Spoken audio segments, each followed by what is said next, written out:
Gottzeiten. Das hast du hoffentlich drauf, gell? Hast du das drauf? Ja, da lief Das ist gut, genau.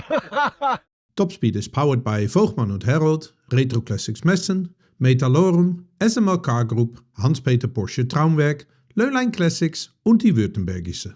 Ebenfalls in der Brandung.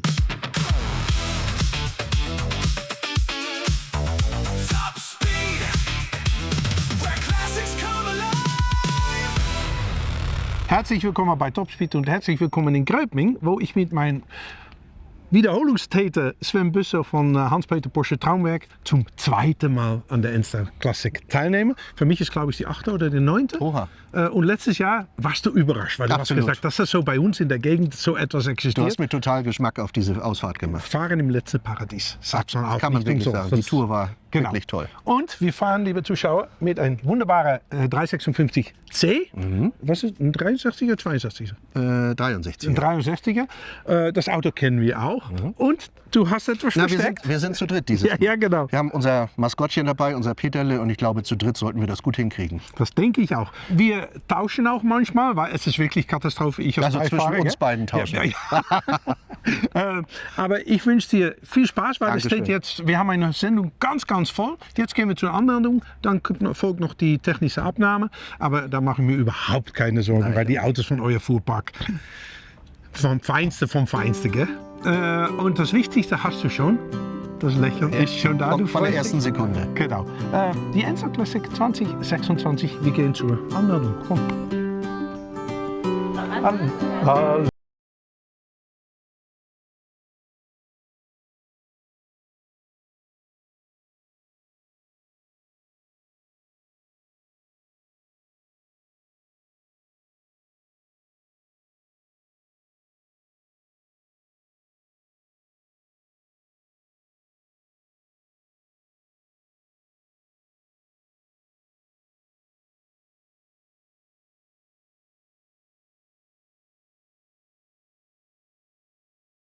Besitzer. Hey Carsten. Hi Martin. Servus. Er muss sitzen bleiben, gell? Ja, ihn brauche ich als Schalter. Ja, genau. Pass auf, was wird gecheckt? Was prüfen wir? Wir prüfen die lichttechnischen Einrichtungen, gehen die Scheinwerfer, funktionieren die Blinker, funktionieren die Bremsleuchten. Es ist auch schade, wenn jemand hinter einer reinfährt in so ein schönes Auto, dann sind Bremsleuchten gut. Wir gucken, ob er eine gültige Hauptuntersuchung oder gültiges Pickerl in Österreich hat. Das schauen wir uns alle. Und ob ihr Equipment drin habt, was der Veranstalter nicht zulässt. Irgendwelche richtigen elektronischen Wir haben kein oder so. Equipment. Ihr habt gar keins drin. Ich lasse das zwischen euch beide. Ich gehe Kaffee trinken. Wir machen jetzt den Rest.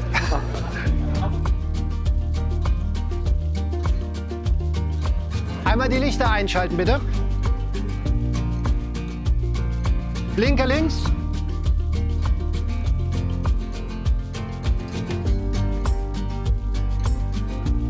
So, herzlichen Glückwunsch. Dankeschön. You passed the inspection. So, wir können los. Wir haben bestanden. Was war das übrigens mit, wir sind zu dritt? Ja, unser Maskottchen doch. Und das Peterle. Unser Peterle, Hans-Peterle Porsche steht auch drauf und mit ihm kann nichts schief. Abfahrt. Auf geht's. Traditionell beginnt die Enster Classic mit dem Welcome Evening im Schloss Pichlau. Schön, dass ihr da seid alle. Hier treffen sich die Teilnehmer, die meisten von ihnen in Tracht, zwischen den Klassikern, die morgen bei der 34. Enster Classic an den Start gehen.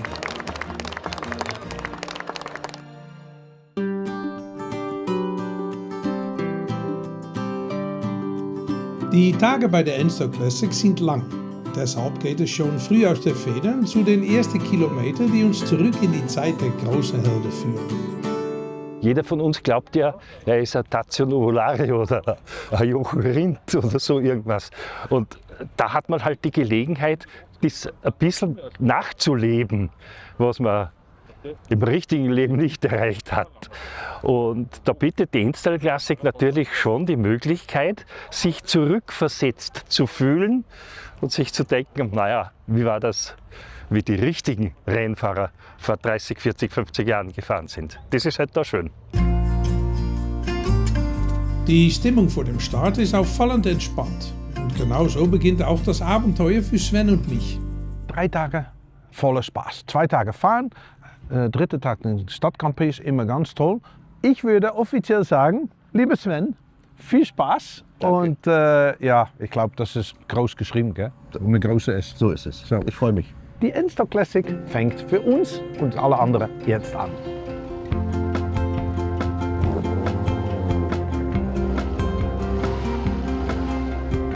Schon kurz nach dem Start stehen die ersten Wertungsprüfungen auf dem Programm und bei der dritten haben Sven und ich unseren Rhythmus gefunden. Nach 23 Kilometern sind wir zumindest wach. Ist gut gelaufen. Wir sind schon mal hier angekommen. Das ist ja schon mal gut. genau. Und ich bin sehr konzentriert heute. Ja, bis jetzt. Ja, genau. 15 Sekunden, dann 4 Sekunden und dann 8 Sekunden. So, das bedeutet, dass du bei der zweiten Gas geben musst. 3, 4, 5. 3, 2, 1, 0. Perfekt. Gut gemacht. Im vergangenen Jahr waren Sven und ich auch dabei, allerdings mit einem Unterschied. Letztes Jahr waren wir Teilnehmer, aber heute bist du mit dem Traumwerk, Porsche Traumwerk, nicht nur mehr Teilnehmer, aber ihr seid auch Partner geworden der Enstone. Ja, das stimmt. Hier bei der Enstal hat man die gleichen, wenn man es nennen möchte, Zutaten wie auch im Traumwerk. Hier sagen wir Präzision und Leidenschaft. Präzision hier, dass man genau nach Zeiten fährt. Und Leidenschaft natürlich, wenn man in die Augen der vielen Teilnehmer guckt, wie schön es ist. Und das Gleiche leben wir auch im Traumwerk.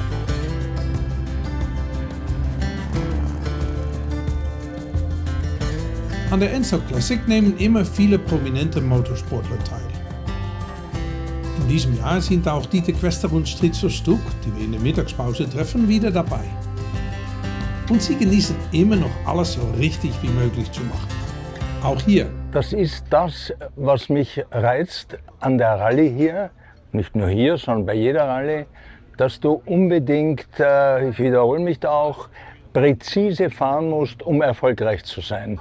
Und präzise haben wir auch fahren müssen, weiß ich, in Spa oder wo auch immer, wenn wir mit 3 oder über 300 eine Kurve angepeilt haben. Das war Präzisionsarbeit und ähnlich ist es hier mit den Sonderprüfungen, mit Lichtschrankenfahren. Da musst du wirklich auch peinlichst genau fahren. Oder aber du sagst dir just for fun. Na gut, das macht beide Spaß. Wenn du rein in der Kurve fährst, dann bist du im Rennen, musst unbedingt gewinnen. Hier ist einfach genießen, die Umwelt, das alte Auto, du fährst mit dem Popometer, du weißt, was das Auto macht, keine Elektronik und nichts. Eine nette Beifahrerin und da ist doch völlig wurscht, das ist scheißegal, Hauptsache man hat Spaß, gell. Und wenn man dann noch eine gute Leistung abgibt, warum nicht, ne? Und es hat schon einen gewissen Reiz, weil du musst einen Beifahrer haben, der auch vernünftig runterzählen kann. Du musst das Kommando geben, Start, Ziel, Schlauch, also es hat schon was. Aber immer hast du nicht einen guten Co-Piloten. Ich habe schon welche gehabt, die sind nach der ersten Prüfung gekündigt worden. Also es ist nicht einfach, da wirklich ein super Teamwork zu haben, wo man sich gegenseitig perfekt ergänzt. Aber versuchen muss man es auf jeden Fall. Und letztendlich ist es nicht so einfach, wenn du hier bei einer Rallye vorne mitfahren willst. Hier wird einfach nur genossen, durch die Gegend fahren, wie ich schon gesagt habe, Spaß haben, genießen. Bei uns ist es halt so, dass wir schon vor der Veranstaltung sagen, da sind die Sieger. Aber nur, das schaut dann nach der Veranstaltung ganz anders aus. Für viele ist die Mittagspause ein Moment der Ruhe, während andere reparieren müssen. Aber auch sie können weiter. Da gehen wir wieder.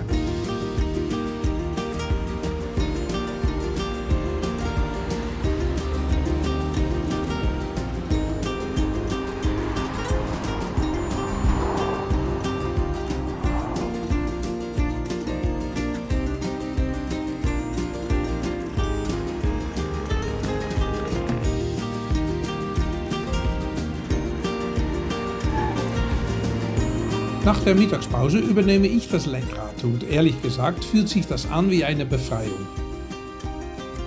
Denn in meiner Geburtsurkunde steht ganz sicher nicht, dass ich später einmal Co-Pilot werde. Darin bin ich nämlich überhaupt nicht gut. Weißt du, was ich nach so einer Mittagspause habe? Da habe ich so ein Tief.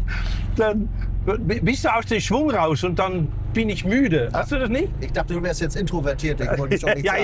Ja, genau. Dann denkst du, endlich habe ich mal Ruhe. Nein. So, mach mal Fenster zu, wo fahren wir hin? Zum Red Bull Ring. So, sehr schön. Das ist ja schön. Da sind wir letztes Jahr übrigens gefahren und du hast mir die erste Lesson in Racetrack. Ja, die Linie zu fahren, das Genau, weiß ich noch. Genau. Weil, liebe Zuschauer, Werden wir heute komplettieren. wenn wir wählen dürfen zwischen gute Zeiten fahren oder Spaß haben und die Linie fahren, dann fürchte ich, dass es die Linie sind, gell? Und so geht's weiter zum Red Bull Ring. Natürlich mit einigen Aufgaben unterwegs. Here we go. Und, yep. 3, 2, 1, los geht's.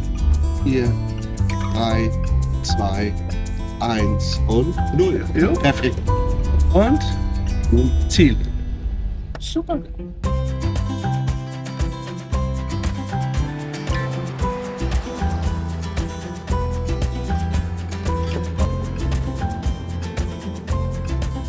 Im Fahrerlager des Red Bull Rings angekommen, haben wir Zeit, einige andere Teilnehmer zu treffen. Und als erste steht Lea Niedermeyer vor unserer Kamera. Sie weist Rico Stuck in seinem Porsche 356 den Weg. Ja, ich bin jetzt den ersten Tag mit dem Stucki erst im Auto. Wir haben ja schon so viel Gaudi gehabt. Wir haben uns schon verfahren, sind wir mit seinem Porsche schon über die Wiesen und Feldwege gefahren, weil wir uns verfahren haben und jetzt rechts abbiegen müssen. Er ist gerade weitergefahren. Na klar, weil wenn die Lea sagt, fahr rechts über die Wiesen, fahr über die Wiesen, gell? Aber der Stucki ist ein super Mensch, vom Herzen gut und das macht's aus. Und was sie sagt, das mache ich. Ist doch klar. Für Helmut Eggert wird die größte Herausforderung bei dieser Wertungsprüfung sein, den Rennfahrer in sich zurückzuhalten. Das Schwierigste hier auf der Rennstrecke ist einfach langsam zu fahren. Eine Rennstrecke ist dazu da, um Gas zu geben und nicht um sich mehr oder weniger selbst einzuschränken. Aber auch das kann Spaß machen, wenn man es in der richtigen Fahrt und mit den richtigen Personen machen kann. Dann sind wir an der Reihe. So, Max Verstappen. Ich habe heimlich geübt. Ich sag's dir jetzt schon. Wir setzen eine Solzeit und dann die nächste Runde so gut wie möglich nähern. Und go. Achtung, bleib links und schau durch. Gas, Gas, Gas, Gas. Ja, ich muss erst mal um die Kurve. Gas.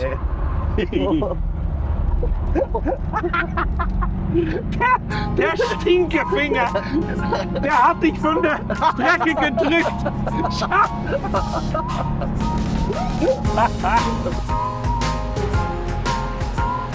Du fährst immer schneller, weißt du das?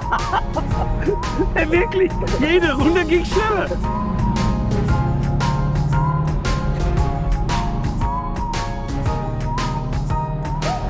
Es ist keiner, der nicht mit der Grinse fährt, gell? Genau. Und auch nicht übertrieben, sondern eine Ja, schöne genau. Runde. Weil Und wer kann sagen, dass man mit Hans-Joachim Stuck sich gekämpft hat. Ja. gebettelt hat. Aber ganz ehrlich, man fährt mit solchen Autos nicht bis zu Ende, weil So das ist ist, es. dann bist du ein Idiot. So ist es. So fest. Man fährt eine gute Runde. Ja, mit Spaß. Und du hast gesehen, jeder acht auch auf Genau. sich, So. aufeinander, Genau. dass da keine Unfälle, blöde Unfälle passieren. So, jetzt geht's Richtung Schladming. Und da wartet wieder schon etwas zu essen. Weißt du, dass wir heute 400 Kilometer fahren? Ja. Aber 400 Kilometer Spaß, gell? Absolut und ja, wirklich gemütlich.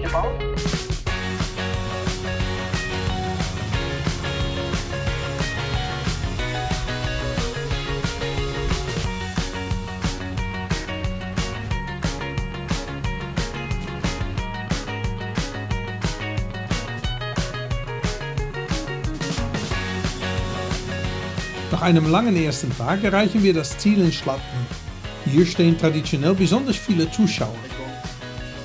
Denn ganz ehrlich, wo sieht man in Österreich sonst so viele wunderschöne Klassiker gemeinsam auf der Straße? Das war ein ganz toller erster Tag. Aber 400 Kilometer ist nicht wenig, aber es gibt so viel zu sehen. Und der Tag vergeht wie im Flug. Nicht so viele Wertungsprüfungen, viel Regularity, aber dann fährt man einfach weiter. Keine Wartezeiten. eigentlich war es für mich ein Top-Tag. Jetzt essen wir, aber schau hier, wie viele Leute es hier in Schladming gibt. Das ist, jedes Jahr ist es viel, aber dieses Jahr schlägt es wirklich alles. Morgen gehen wir weiter.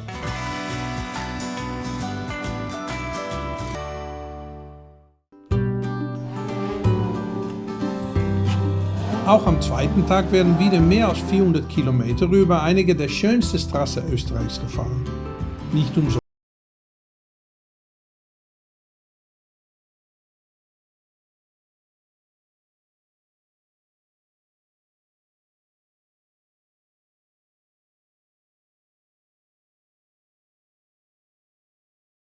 Da unten. Und wir fahren 19 Sekunden, 102 Meter. Okay. Und ja.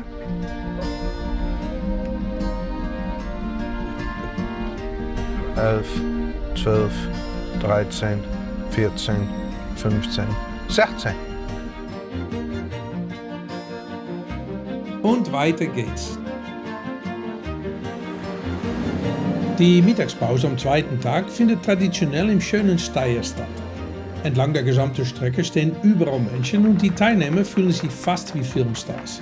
Auch bei der Ankunft in Steyr ist das nicht anders, denn hier warten wieder unzählige Zuschauer. Die Enstal Classic wird professionell von der Motorradpolizei begleitet. Und die Beamten sind für weit mehr da, als nur das Fahrverhalten der Teilnehmer zu kontrollieren. Der erste Kollege lotst die Enstal Classic in die Zielorte. Der zweite Kollege sorgt für die Sicherheit innerhalb des Feldes. Er sorgt für Sicherheit bei Unfällen, Bannen, Verkehrsregelung und schaut auch, damit die Lenker ihre Geschwindigkeit einhalten und keine Verkehrsübertretungen machen. Aber ich muss sagen, bisher benehmen sich die Lenker einwandfrei. Bei der Enstal Classic geht ein bunt gemischtes Teilnehmerfeld an den Start. Um den Sieg kämpfen professionell ausgerüstete Teams, die dafür auch richtig trainieren. Andere genießen vor allem das Fahren mit ihrem Oldtimer durch die herrliche Landschaft. Und auch viele Ehepaare sind dabei, von denen einige den sportlichen Charakter dieser Oldtimer Rallye durchaus ernst nehmen. Ich bin mega stolz darauf, mit meinem Mann das zusammen machen zu können. Wir sind ein super Team mit manchmal ein bisschen Streit zwischendurch, aber auch beide sehr ehrgeizig und sehen das so ein bisschen sportlich. Wir machen das ja schon jetzt mittlerweile gut 10 Jahre und für uns ist das ein tolles Hobby geworden. Und manchmal ist es schwierig, wenn dann nur einer versemmelt hat, dass der andere das so hinnehmen muss. Das hin und wieder knistert es natürlich mal, das ist klar, aber im Großen und Ganzen bereiten wir uns gemeinsam vor, haben daran schon viel Freude und teilen auch die Liebe zu den Autos. Und dann geht natürlich eine daneben gegangene Prüfung, das bleibt ja nicht aus, auch mal ans Herz im negativen Sinne und man ärgert sich, aber das ist relativ schnell verflogen. Man könnte meinen, wir machen nichts anderes, als solche Rallyes zu fahren. Wir fahren auch viele, aber nicht alles. Und ich freue mich schon darauf, wenn ich das nächste Mal am Strand liegen kann. Das Moment ist früher bei Bergrennen eingesetzt wurde.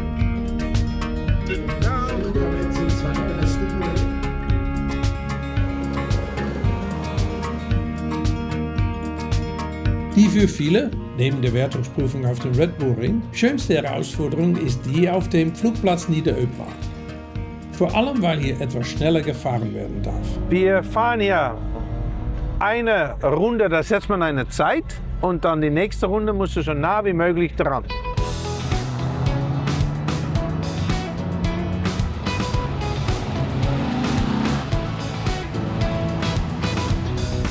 Wir sind bei 44 Sekunden jetzt.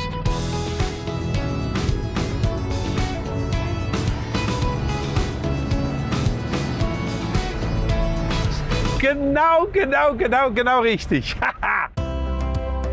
Dann folgen die letzten Kilometer Richtung Gröbming. Morgen geht es noch zur traditionellen Bergwertung auf den Stoderzinken und dann ist leider auch die Enstal Classic 2026 schon wieder vorbei.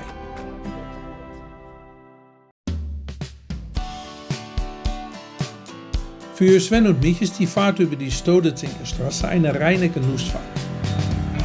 Die sportlichen Fahrer können hier allerdings noch alles gewinnen oder verlieren.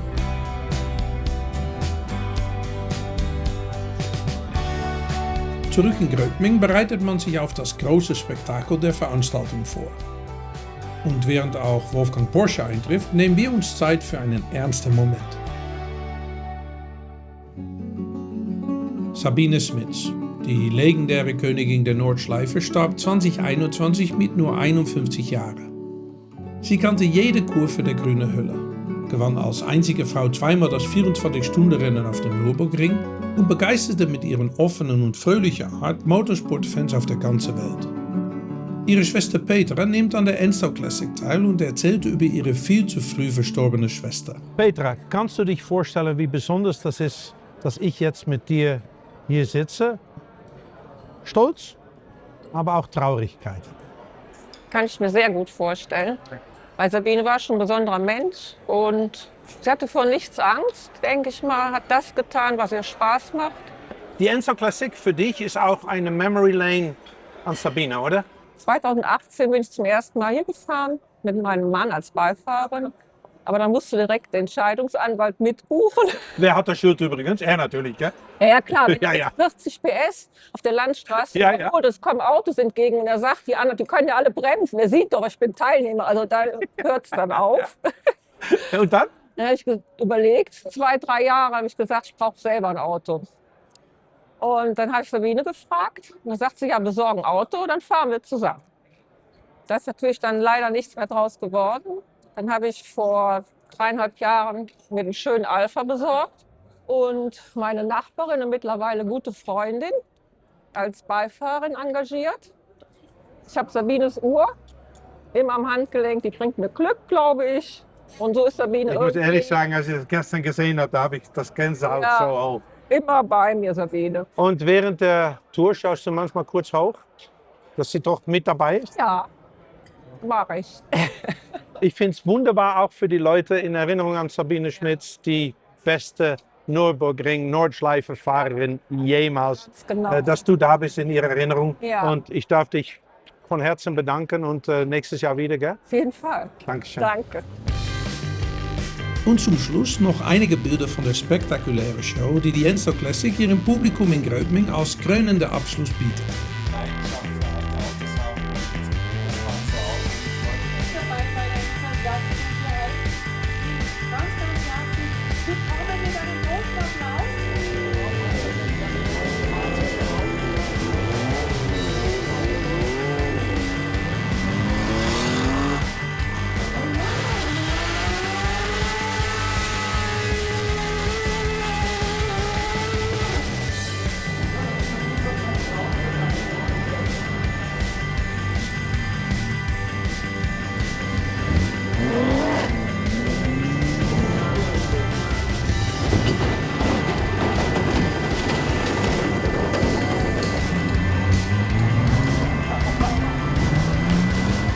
Das war die Enstal Classic 2026 und was für ein Abenteuer war das.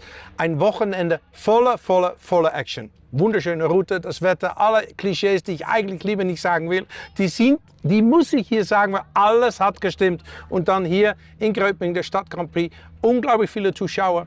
Was will man noch mehr? Vielen Dank, dass wir dabei sein durften. Und ich glaube, ich muss Rainer Pöckert mal anrufen, dass ich nächstes Jahr mit diesem Bugatti fahren darf. Ciao, das war Topspeed. Topspeed is powered by Voogtman und Herold, Retro Classics Messen, Metalorum, SML Car Group, Hans-Peter Porsche Traumwerk, Löhlein Classics und die Württembergische. Ihr Fels in der Brandung.